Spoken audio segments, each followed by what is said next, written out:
Hi Capricorn, welcome to your quantum entanglement reading with me, Jocelyn, the Quantum Queen. Sorry. Okay, this is for Capricorn, Sun, Moon, or Rising.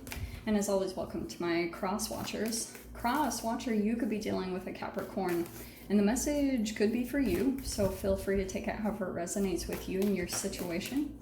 Keep in mind that these are general and timeless readings. And if you guys are wanting to book a one-on-one, oh, that was the one. You can find my website information down below. They are just about to open up, I promise. I know I've been saying that, but they really are just about to open up. So you can either keep track there on my website, or you can subscribe to my website and you'll get a notification exactly when they open up. And as always, just wanted to say thank you for liking, subscribing, and thank you for all your good karma donations.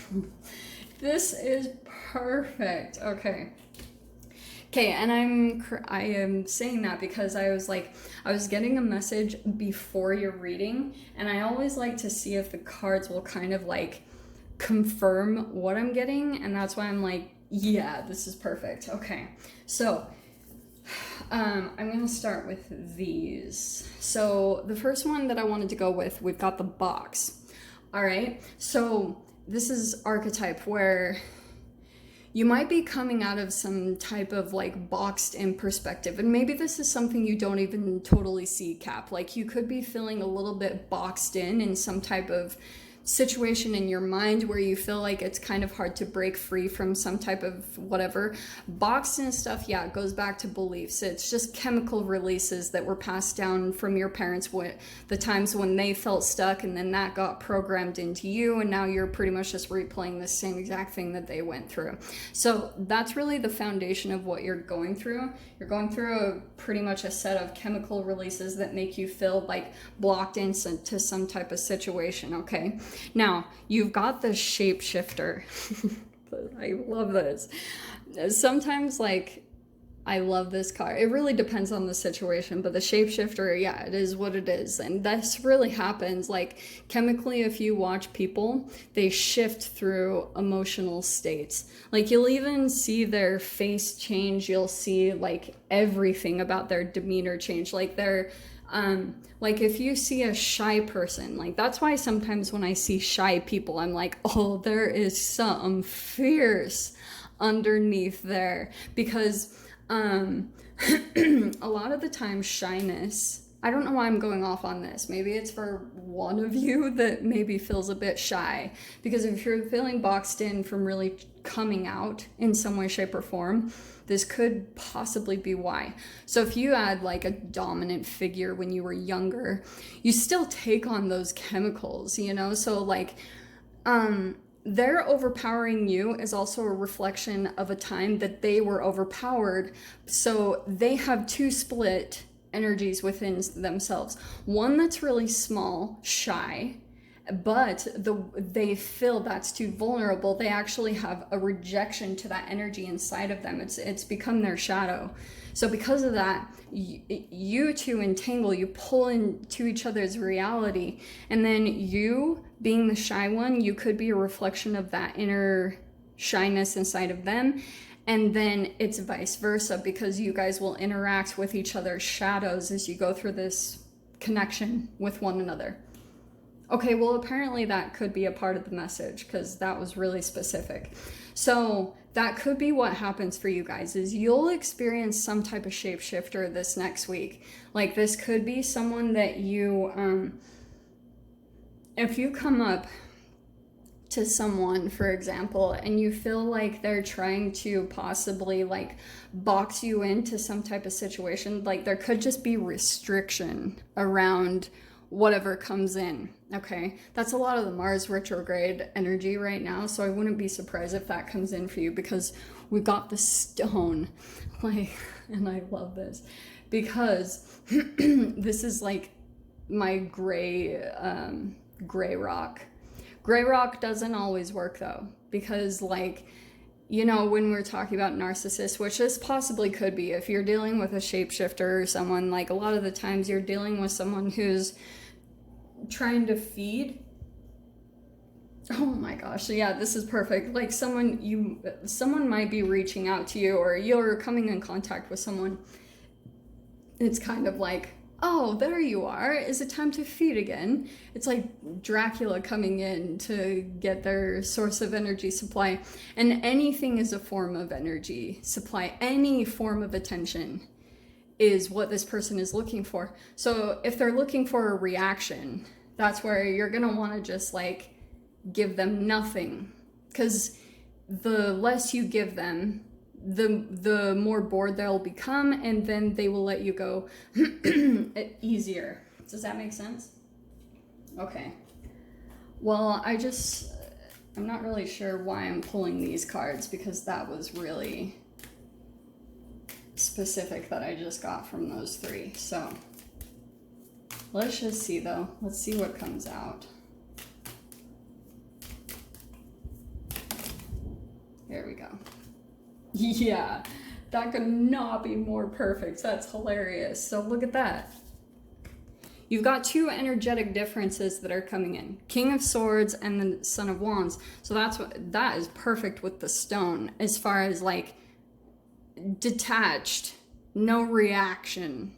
You know, that could be a form of communication, but someone here is a little bit more like impulsive, off the handle, and maybe even just looking for that type of like supply. You know what I mean? Like they could be looking for that similar type of reaction. So just be super aware of that. Like if someone comes into your experience, because I feel like they could be trying to like box you back into shadow boxing. You guys know I talk about that. Like any negative emotions that you feel, anything at all, frustration, annoyance, anything, impatience, you're shadow boxing with yourself. And it really is unfortunate. So first cards that you have popping out, sorry, this is an awkward position for me. You have the Ace of Wands and the Strength card. You could be dealing with Leo, tons of fire. Like this is crazy. Maybe an Aries, Leo, Sag. But yeah, like there's gonna be possibly a situation that comes up that someone again might be just kind of feeling like trying to overpower, and it might take a little bit of strength for you to really, maybe even some courage to just say what you need to say.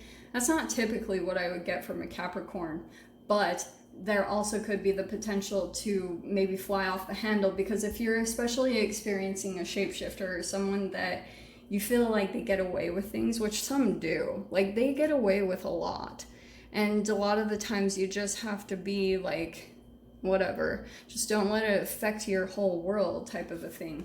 Let's see what else comes out. Wow, look at that. So we have Seven of Swords. So yeah, you guys might have someone that comes in, or like they might get away with someone, or someone, they might get away with something or take advantage. Just let it go. And I know it won't always be easy, but just like let it roll off of your back, because the more that you're able to do this feels like a little bit of a transition point as far as maybe something new that you take action towards. Ace of Wands is really good. Yeah, it's like going towards something that you're really passionate about. You've got a lot of like fire about it. You really want to be there. It does take a bit of courage, and this is the alchemical shift. This is the archetypal shift that you'll usually have to go through, because aces bring a transformation alchemically, always, because you're having to shift into a brand new version of yourself, because you're again going through a higher level of yourself. You're going through an alchemical shift. So whatever part of you is maybe a little bit more like that vulnerable part of you, the lamb, that's the part that's strengthening. And we all have that. They're all shadow parts of us that we're trying to like alchemize in little ways. So any part of you that feels like a weakness, yeah, sometimes you can pull in energies that will take advantage of you in some way, shape, or form. Like someone takes something from you and it will make no sense. It will be absolutely ridiculous. You'll be like, what? Why? And it's just because of the power struggle, and because it's bringing your energy back into balance. not justifying what people do. But if you're just like whatever and you don't let it affect you, you'll be feeling good. Look what's on the other side here. 3 of Cups, feeling really good. Celebration, friendships, maybe even coming in here. Oh dear. Oh my gosh, this is hilarious, Cap. Okay. Whatever this new thing is that you might be shifting into, because there you are, maybe boxed into some type of thing, and then here you are taking action towards something, maybe something brand new that you've never done before. This is the shift that will happen, and watch what happens, because you might have someone come in and want to give their emotions to you, or vice versa. Maybe you're wanting to connect with someone. Someone is going to be super have their walls up, okay? Like, I don't really know. So there is some type of a possible connection that could come in, maybe water or air energy in here, but I can see that is crazy how that lined up. Holy shiz, Cap. Yeah, this is the potential that happens, and it might take a bit of courage for you to actually go into this thing, okay? Say, for example, it's like a dance class and it's something you've never done, but you really want to do it. This is the potential that will come out. So don't get caught up by this 7 of Swords, like whatever this little douche is, just let it be, you know. It's just, that's a part of life. It's so weird, but yeah, you've got other connections here. This person here, the Queen of Swords, is going to be super skeptical because they feel like, just because of the energetic shift, like there could be something intuitively or in the entanglement between the two of you that they pick up on that, and they might be a little worried that you might take advantage of them. So that's why I was saying, let that stuff roll off of your back, because sometimes that energy can be so active and activated within you that people pick up on it, and then it starts to pull them away from your energy. Not even so much that you would take advantage of them, but if they feel like it's activated within you, then they're going to pick up on that, and that could create a little bit of distance between you and another person that there's this potential to connect emotionally on, okay? So specific. Okay, so Cap, I will dive into the extended. We'll see what wants to come out on the other side. So if you guys want to join me over there, feel free. Go down below, click on the Vimeo link, and I'll see you over there. But Cap, if this is where we leave things, I'm sending you guys so much love, wishing you all the very best, and I'll see you in your next reading. Take care.